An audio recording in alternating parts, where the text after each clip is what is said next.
the last thing you want to do is look where you don't want to go. Welcome to 10-Minute Travels. With me, as always, is Shane Patrick. And with me, as always, is Phil Freeman. And we're going to talk about riding motorcycles to Prudhoe Bay. Let's get right to it, shall we? It's always nice to see people go up there and enjoy it. And there's more and more coming each year on two wheels. And it's not safer than it was a few years ago. It's still a challenge. And it takes a certain type of spirit and fortitude to do it. And also a little bit of luck doesn't hurt either. I would imagine the amount of increase in travelers has probably increased the risk in and of itself, right? Yeah, that is the elephant in the room. And I'm glad you pointed that out. But right before COVID, there were just more and more to a point where they'd never seen so many motorcyclists. And then COVID hit, and then absolutely it just turned all the way down and off. But the world's coming around again, and you're going to see a lot more two-wheel travelers up there.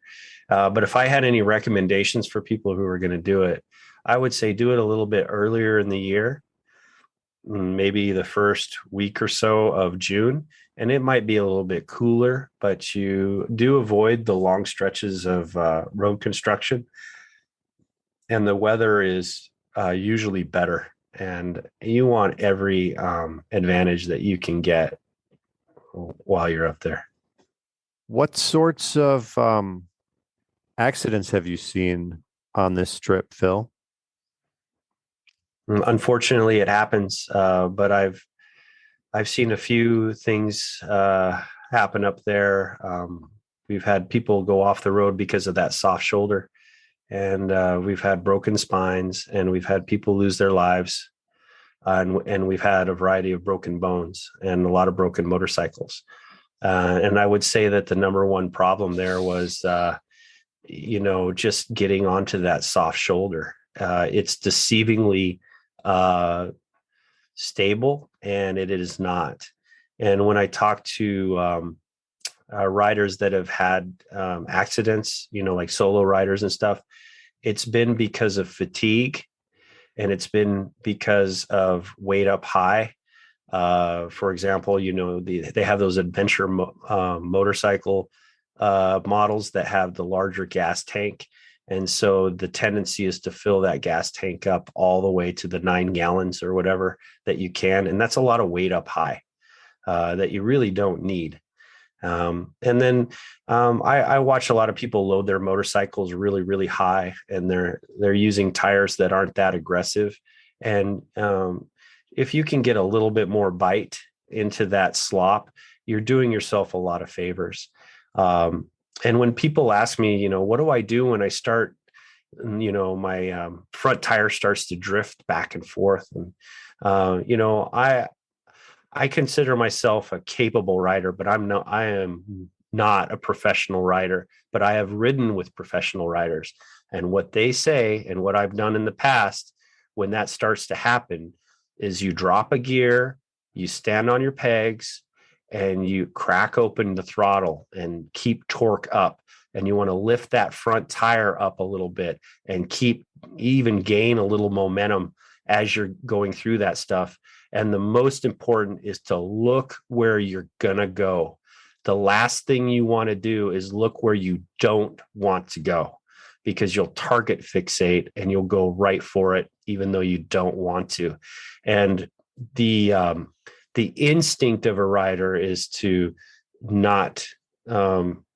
stop, and you can't do that. You gotta stay on step. You gotta ride through it and see where you're going to go. And the motorcycle is perfectly capable of doing it, even though you feel both of your tires underneath you wobbling and it doesn't feel right. But the motorcycle will do it. Momentum is your friend. Yeah, absolutely. Oh, and it's fun. Right. And mostly type 1 fun, right? Mostly it's just fun while you're doing it. Mostly. You've been up there, Shane, right? I have driven up there, but I've never ridden up there. I've also flown a helicopter back and forth through the pass and whatnot. It's quite a place. Yeah, and when we drove,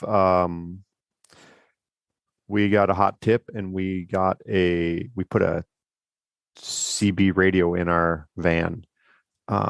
So we could hear the truckers, and it was super helpful. So if there's anyone listening who wants to just drive and not ride, that is $60 well spent if you put a CB in there and just listen, and they'll say, coming up whatever hill they're coming up, they announce, and yeah, it's really helpful. And if you have room to pull over for the truckers, they love you, and they'll pass that on too, that people in the blue minivan were cool. Yeah, that's a good tip. There's very few geographical monuments, just street signs. And they say ice cut or beaver slide. And you wonder what they are, but all the truckers know them by heart. And every few miles, you'll see something like that. Yeah, that's a good tip. Yeah. And if you haven't been there, I guess my tip would be you should go. But yeah, and Prudhoe Bay is it's a work camp. There's only workers there that are there for 2-3 weeks on, 3 weeks off, something like that. I was told that the only full-time resident was the cat at the hardware store that lived there. But otherwise, everything is pretty much watered down to efficiency. There is no aesthetic value to anything. Everything has a function. And, down to the gas pumps at the gas station to just the hardware store.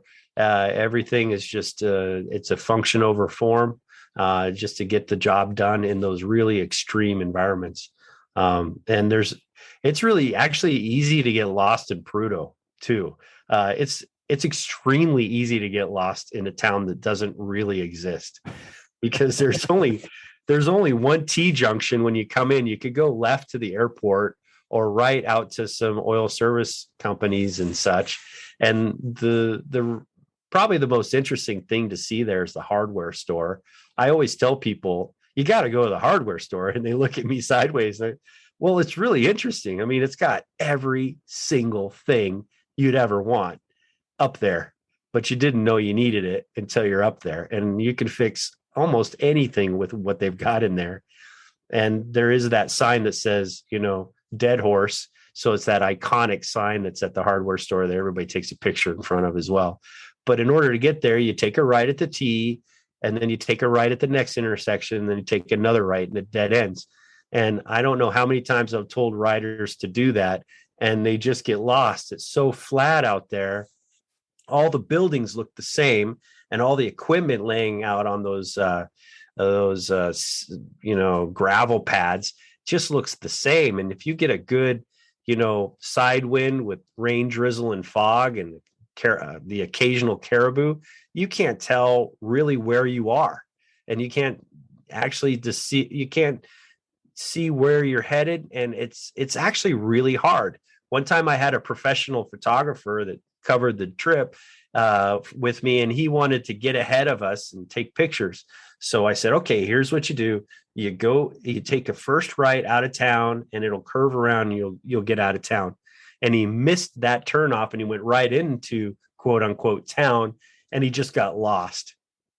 And we didn't see him for half the day. And it's, even though there's only a few roads, you go around and everything looks so uniform that you think, how the hell do I get out of here? How do I get in here? It's it's deceiving. So you mentioned earlier sometimes the backhaul truckers will be going 90. They're empty. They're making up time, whatnot. What's the speed limit in Deadhorse?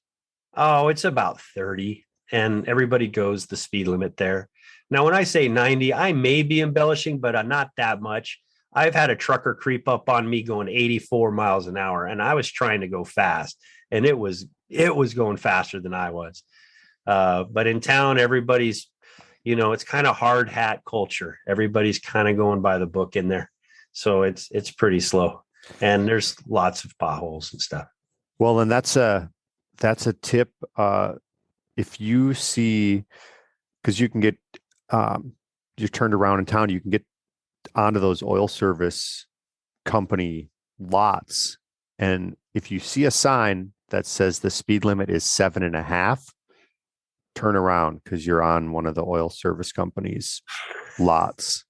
7.5. Yeah, 7.5. It's bizarre.